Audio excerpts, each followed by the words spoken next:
How do we, ladies and gentlemen, let's begin by recognizing something that is very human, the tendency to chase what we've lost. When someone leaves, especially someone we love, our brain initiates a biological response. Hormonal changes, altered neural firing in areas associated with reward, and a spike in cortisol due to emotional stress all contribute to a heightened sense of longing. Emotional pain is often seen as purely psychological, a subjective experience of loss, rejection, or heartbreak. But what's less commonly discussed, yet more critical to understand, is that emotional pain triggers measurable biological changes in the brain. In particular, it activates neuroplasticity, the brain's remarkable ability to reorganize and rewire itself in response to experience. This isn't a metaphor. It's biology. When we experience emotional distress, especially from events like a breakup or abandonment, specific neural circuits are engaged that begin a process of reconfiguration. This change can be painful, but it's also the mechanism by which healing and growth occur. To understand this process, we need to first look at how the brain interprets and stores emotional experiences. Emotional pain engages regions like the amygdala, which is involved in detecting threat and forming emotional memories, and the hippocampus, which helps store the context of those memories. These areas become hyperactive during heartbreak, which is why painful memories feel vivid and difficult to shake off. At the same time, the prefrontal cortex, the area responsible for rational thinking, future planning, and emotional regulation, often becomes less active. This is why after someone leaves us, we may know logically that moving on is the healthy choice, yet still feel emotionally paralyzed. But the brain doesn't stay in this state forever. In the days and weeks following a painful emotional event, neuroplasticity begins to unfold. Neurons that used to fire in sync when you thought of that person, the sound of their voice, the habits you shared, the image of their face, gradually become less connected. This is sometimes referred to as synaptic pruning. The brain, being efficient, starts to let go of unused connections and strengthens new ones based on current behaviors and environments. If you begin to invest time in new routines, new people, or even solitude, your brain rewires accordingly. The circuits involved in pain, obsession, or longing can begin to dim, while circuits linked to focus, self-worth, and contentment can light up. Importantly, neuroplasticity doesn't happen by default. It's shaped by what we do with our time and attention. Emotional pain opens a kind of window of plasticity where the brain is especially sensitive to change. In this state, you can unconsciously reinforce old patterns. Rumination, unhealthy coping, emotional dependency, or you can intentionally begin to introduce new behaviors and habits that support healing. This is where practices like journaling, physical exercise, therapy, meditation, and goal setting have immense power. They don't just help you feel better in the surface level sense. They actively shift the way your brain encodes the world and your place in it. There's also a biochemical component to this. Emotional stress elevates cortisol, the body's primary stress hormone. In small bursts, cortisol helps you adapt. But if it stays elevated chronically, it impairs memory, sleep, and emotional regulation. Through movement, healthy nutrition, and especially social connection, cortisol can be reduced. As cortisol decreases, other neurochemicals like serotonin and oxytocin begin to rebalance. These support feelings of well-being and connection. All of this, in turn, reinforces the brain's shift toward safety and stability, away from codes and attachment to the past. One of the most empowering realizations is that emotional pain doesn't have to be purely destructive. In fact, it often serves as the catalyst for deep, lasting change. You begin to reflect more deeply, to question what truly matters, to develop self-awareness. These are not abstract concepts. They are changes in the structure and chemistry of your brain. Neurons form new connections. Old associations weaken. Emotional triggers fade. This isn't because the experience loses importance, but because your nervous system no longer interprets it as a current threat. It becomes a memory, still meaningful, but no longer dominant. What's particularly fascinating is that once the brain has undergone this reorganization, your experience of original person, the one who caused the emotional pain, changes too. How do we? They might return, they might reach out, but you no longer react the same way. The old emotional circuitry has been rewired. The longing, the desperation, the fantasy. It's gone. And that's not numbness. It's integration. You harried your pain. You've metabolized it. Your brain has done what it's designed to dog learn, adapt, and grow. So emotional pain, how do we, while deeply uncomfortable, is also an opportunity. It tells you that something meaningful has been disrupted, and it invites you to rebuild in a new way. Through neuroplasticity, you don't just get over someone, you evolve beyond the verse self that needed them. And in that evolution, you don't just find relief, you find freedom. Dopamine is often misunderstood. It's commonly called the pleasure chemical, but that label oversimplifies what it actually does in the brain. Dopamine isn't about the pleasure of having something. It's about the drive to get. It's not the reward itself, but the anticipation of the reward. It fuels pursuit, effort, curiosity, motivation. This distinction matters, especially when trying to understand why we become obsessed with people, especially those who leave, and why sometimes when they come back, we no longer feel anything at all. When someone we care about exits our life, suddenly or gradually, there's a sharp disruption to our dopamine pathways. This disruption doesn't just reflect sadness or loss, it activates the seeking system in the brain. The more inaccessible they become, the more intensely dopamine fires. It creates a kind of psychological hunger, a craving not just for the person, but for the feeling of completeness, connection, or closure we associate with them. But this craving is future focused. It's not based on what we had, but what we all might regain. That's the power of dopamine. It pulls us toward possibility. This is why the period after heartbreak often feels more obsessive than the relationship itself. We're not just grieving what was. We're reacting to the sudden absence of something that once triggered a strong dopamine response. The unpredictability of when they'll text back, the highs of attention and the lows of silence, all of this activates reward circuits in the brain, particularly in the nucleus accumbens and the ventral tegmental area. These areas are also involved in addiction, and that's not just poetic. It's neurological, emotional attachment, especially in unstable or inconsistent dynamics. How do we can mimic the brain patterns of chemical addiction? Over time, this dopamine-driven pursuit can become deeply wired. Our minds replay memories, conversations, and what-if scenarios. But what's actually happening is that we're chasing the potential of emotional resolution, not the person themselves. It's important to understand that dopamine responds most intensely to uncertainty. This is known as intermittent reinforcement, and it's the same principle that makes gambling addictive. When someone gives us attention, withdraws, and then reappears sporadically, our brains become hyper, focused on decoding the pattern and earning the next hit of emotional reward. But here's where it gets interesting. Dopamine-driven pursuit is not sustainable. Eventually, if the reward remains elusive or doesn't match the anticipated value, the brain begins to disengage. This is when clarity begins to emerge. You start to see the person not as an idealized figure, but as they truly are, flawed, inconsistent, maybe even incompatible. The emotional fog lifts not because the truth changed, but because your dopamine system recalibrated. It stopped firing in anticipation of something that no longer feels rewarding. The neural circuits that once lit up begin to quiet. This is why when she comes back, after the longing, after the fantasies, after all the nights spent wondering, something feels different. You're not excited. You're not angry. You're just flat, indifferent, and that's not apathy. It's resolution. The pursuit circuit is no longer engaged. You're no longer chasing. The dopamine spike that once accompanied her presence has faded. What's left is not a void. It's neutrality. And that neutrality is powerful. It means your reward system has attached itself to something new, maybe a goal, a sense of peace, or simply your own self-respect.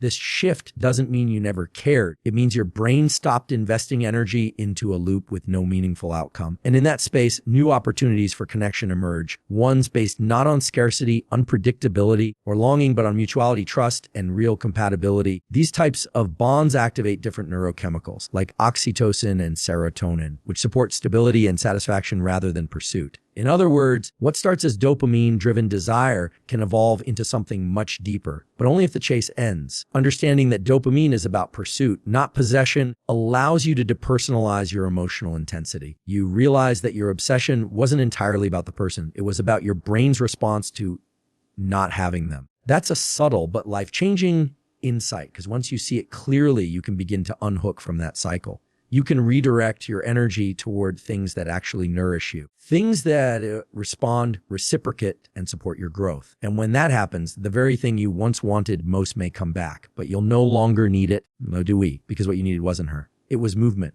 meaning, momentum. And now you've found it elsewhere. Attachment styles are often treated like personality traits, fixed, static, and unchangeable. You hear phrases like, I'm anxious attached, or he's avoidant, or as if these are permanent labels written into our DNA. But the truth is, attachment styles are not fixed. They are learned patterns of relating to others, shaped by early experiences, but continually influenced by relationships, self-awareness, and life events. And because they are learned, they can also be unlearned, reshaped, and healed. This isn't just a hopeful idea. It's supported by neuroscience, psychology, do we? And countless real-world examples of people evolving in how they give and receive love. Attachment styles typically emerge in childhood based on how our caregivers responded to our needs. If we were consistently soothed and made to feel safe, we developed secure attachment. If responses were inconsistent, we might become anxious, constantly scanning for signs of abandonment. If caregivers were distant or rejecting, we might become avoidant, learning to suppress needs and emotions as a form of self-protection.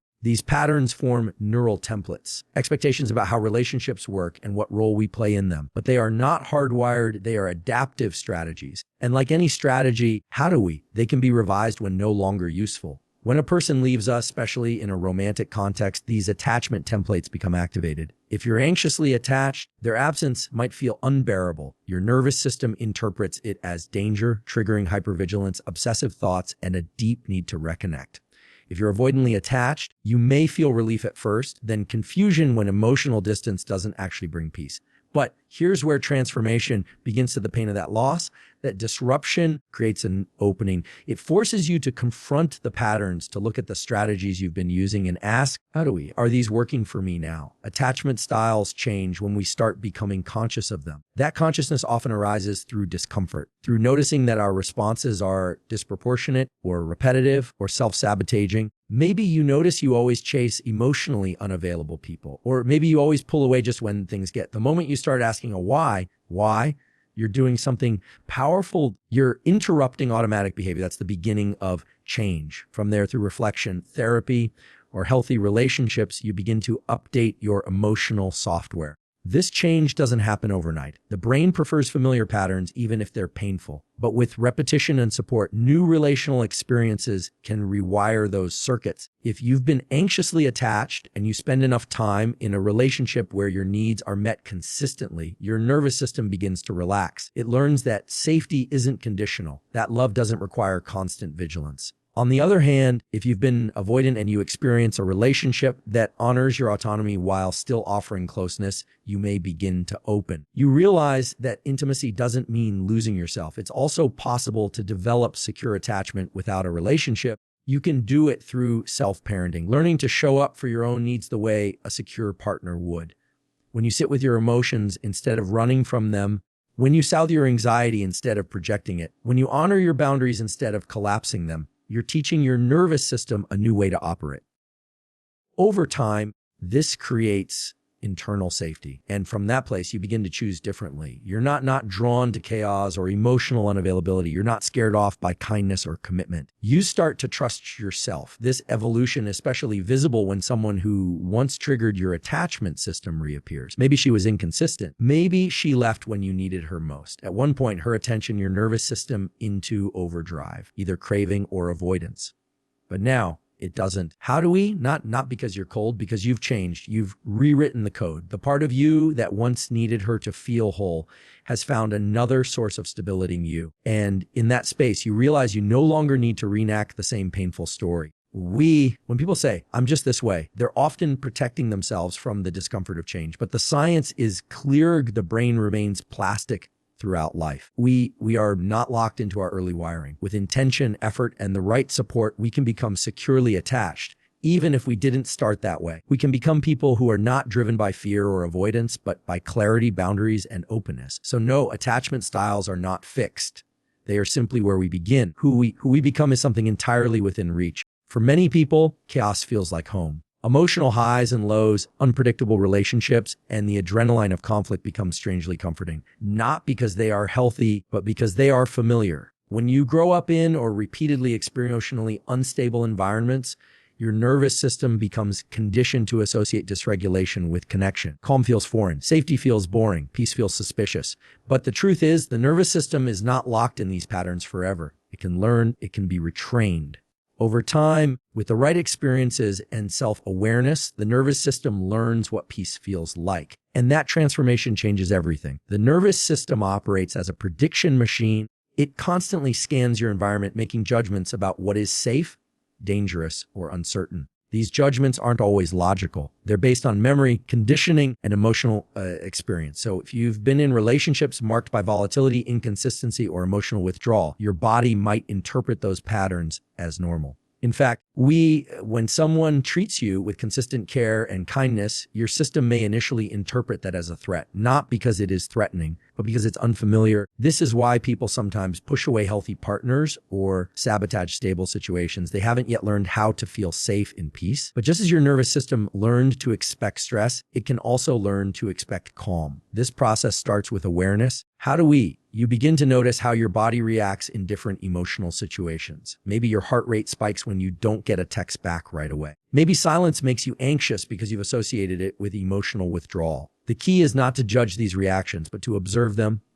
Every physical sensation, tight chest, how do we? Racing thoughts, clenched jaw is a message from your nervous system. It's trying to protect you based on past experiences, but those experiences are not the present, and your body can be shown that it is no longer in danger. One of the most effective ways to teach the nervous system piece is through consistent embodied practices. Breath work, mindfulness, cold exposure, and somatic therapy all activate the parasympathetic nervous system, the branch responsible for rest, digestion, and emotional regulation. When you practice slowing your breath or consciously relaxing your muscles, you send a signal to your brain that you are safe. Repeated often enough, these practices recondition your stress response. You start to shift from fight or flight into a state of grounded presence. In this state, you're more capable of making decisions based on clarity instead of panic. Relationships also play a huge role in retraining the nervous system. When you're around someone who is emotionally consistent, non-reactive, and calm, your system begins to mirror theirs. This is called co-regulation. It's a quiet,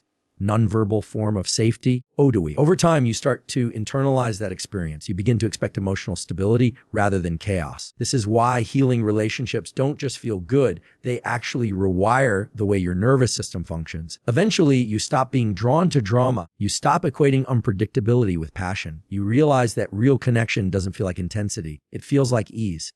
It's important to understand that this shift is gradual. The nervous system doesn't change overnight. There might be moments where peace still feels uncomfortable, where your body reacts as if something's wrong, even when everything is fine. This is normal. Healing isn't about never getting triggered. It's about responding to those triggers differently. Instead of spiraling or acting out, you pause, you breathe, you recognize that the feeling is old, but the moment is new. And in doing so, you create space between reaction and response. That space is where regulation lives. This internal shift is what ultimately makes you indifferent when she comes back. Not because you've shut down, but because your body no longer registers her as necessary for your sense of safety. At one point, the chaos she brought may have matched the chaos inside you. But now your baseline has changed. Your nervous system has been recalibrated. What used to excite you now feels exhausting. What used to hook you now feels like noise and peace. Once foreign, now feels like home. Learning what peace feels like is one of the most transformative processes a person can undergo. It changes the kind of people you let in. It changes how you handle conflict.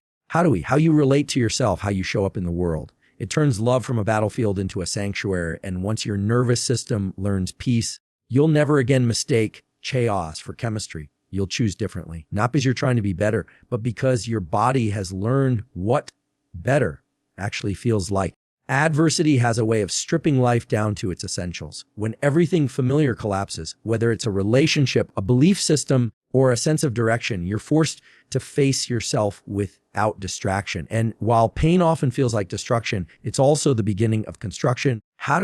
It creates the conditions for transformation. You don't build a strong identity when things are easy. You build it when you're pushed to your limits, when survival requires growth, when comfort is no longer an option. That's how identity is forged. Through adversity, not in spite of it. When you go through something that shakes your foundation, your nervous system enters a state of alert. The brain starts reorganizing, reassessing what matters, and adapting to new conditions. This neurobiological process, neuroplasticity, is accelerated by intense emotional experience. It's not just metaphorical, it's literal. Your identity, which is essentially your internal map of who you are, starts to evolve. Old priorities fall away. Traits you didn't know you had. Resilience, clarity, assertiveness begin to surface. Crisis pulls them out of you, not because you're required to be. You don't get to choose most of your adversities. They show up uninvited and often unwelcome. Breakups, betrayals, financial collapse, illness, isolation. But you do get to choose how you respond to them. You can resist, numb, deny, or you can engage. You can use pain as feedback. You can ask, what part of me is this challenging? Story is this forcing me to rewrite?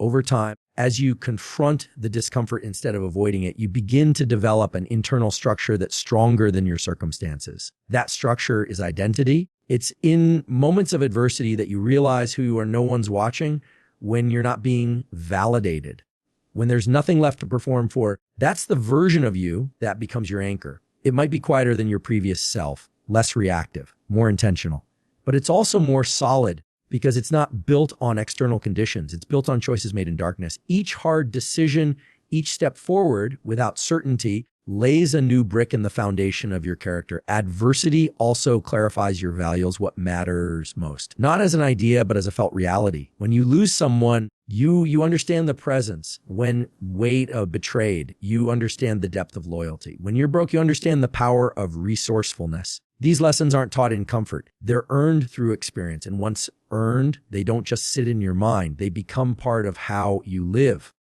They guide your actions. They shape how you show up in relationships. They filter what you tolerate and what you walk away from. Eventually, you start to notice the changes. You're less easily shaken, less seduced by shallow validation, less willing to abandon yourself just to be accepted. That's identity forming in real time. You begin to define yourself not by who hurt you or what you lost, but by how you rebuilt. You stop waiting for someone to return and validate your worth. You stop needing closure from people who never respected you. Your sense of self becomes internalized, stable, and self-sustaining. It doesn't mean you're invulnerable. It means you're intact. When she comes back, you'll feel the difference immediately, not just in how you see her, but in how you feel in your own body. The pull that once existed is gone, not because the past didn't matter, but because you've outgrown it. You've metabolized the pain. You've extracted the lesson. You've developed an identity strong enough to stand on its own. What used to feel like a loss now feels like a gift, a turning point. You don't hate her.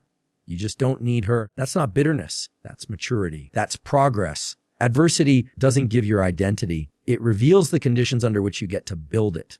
It removes the noise, the false masks, the stories that were never yours to begin with. It forces you to become honest, focused, and self-directed. And while no one chooses suffering for its own sake, you can choose to use it well. You can choose to let it shape you into someone you respect, someone who doesn't beg for peace, but generates it. Someone who doesn't just survive loss, but emerges with a clearer, truer self. And that identity, the one earned, not given, can't be taken from you because it was built in adversity. It's rooted in reality. It's yours. There comes a point, often after enough loss, reflection, and inner work, when your motivations begin to shift. You stop chasing people, approval, and outcomes in the way you once did. It's not because you've stopped caring, and it's not detachment in a cold or cynical sense. It's clarity. You've come to recognize the difference between action rooted in ego and action born from alignment. And perhaps more importantly, you've stopped acting from emptiness, that subtle but powerful hunger to prove yourself, to be seen, to be chosen. It no longer drives your behavior. You've outgrown the need to be validated by things outside of yourself. When your actions are driven by ego, they usually come with urgency. You feel the need to win, to be right, to make an impression, to avoid looking weak. Every interaction becomes a performance. The ego thrives on recognition. It doesn't feel safe unless it's being reinforced. It constantly seeks comparison, constantly measures success against others. In relationships, the ego wants to be wanted, not necessarily because it values connection, but because being wanted is proof of worth. That's how the ego survives. But it's exhausting and it's unstable. You're only as good attention you're currently receiving. Acting from emptiness is even more insidious. It feels like love, like longing, like deep emotional vulnerability. But it's often a craving for something you believe you don't have. It's the subconscious belief that something external will finally make you whole. So you try to earn affection. You overextend. You break your own boundaries. You stay in relationships long past their expiration point because walking away feels like confirming your deepest fear that you're not enough on your own. That kind of emptiness is not fixed by anyone. It can only be healed by turning inward and repairing the relationship you have with yourself. Eventually, the patterns become too painful to ignore. You start to see how much of your energy has been spent trying to feel full by feeding the ego or filling the void. And that realization, though humbling, is the beginning of freedom. You start to make different choices.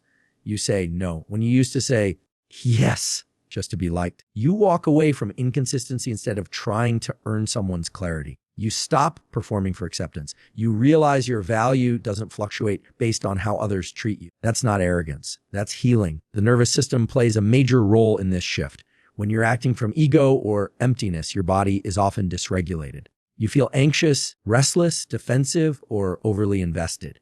It's hard to think clearly when your nervous system is in fight or flight. But once you begin to regulate through breath work, stillness, solitude, or therapy, you start operating from a place of internal safety. Your choices aren't reactive, they're deliberate. You can sit with discomfort without rushing to escape it. You can observe your thoughts without believing every one of them. That's what it means to act from presence rather than ego. This internal shift transforms your relationships. You're no longer attracted to emotional choice because it doesn't match your internal state anymore. You don't need to prove your worth through being chosen by someone emotionally unavailable. You stop interpreting silence as rejection. You stop interpreting attention as love. You begin to see people more clearly, not through the lens of your unmet needs, but for who they actually are. That clarity leads to peace. Not because everyone you meet is perfect, but because you're no longer bargaining with your self-worth. When she comes back, it's not that you don't remember what she meant to you. It's that you remember who you were when you needed her. You see how much of your longing was driven by ego wanting to feel wanted, or by emptiness, wanting someone else to fix the H inside you. But now you see it differently. You don't feel the pull to prove anything. You're not trying to revisit the past or reclaim what was lost. You're grounded. And from that grounded place, you can finally see that once felt like love was often just a response to your own healed parts. That realization doesn't make you bitter. It makes you compassionate toward yourself and others. You understand that everyone is doing their best with what they know. But you also understand that you no longer have to abandon yourself to belong to anyone else. You've stopped acting from ego or emptiness because you finally built something stronger within self-respect, emotional regulation, and the quiet confidence that comes from doing the inner work. That version of you is not easily swayed. That version of you doesn't chase. It chooses with discernment, with dignity, and without fear. And once you start living from that place, you can never go back. Not because you're hardened, but because you're finally whole.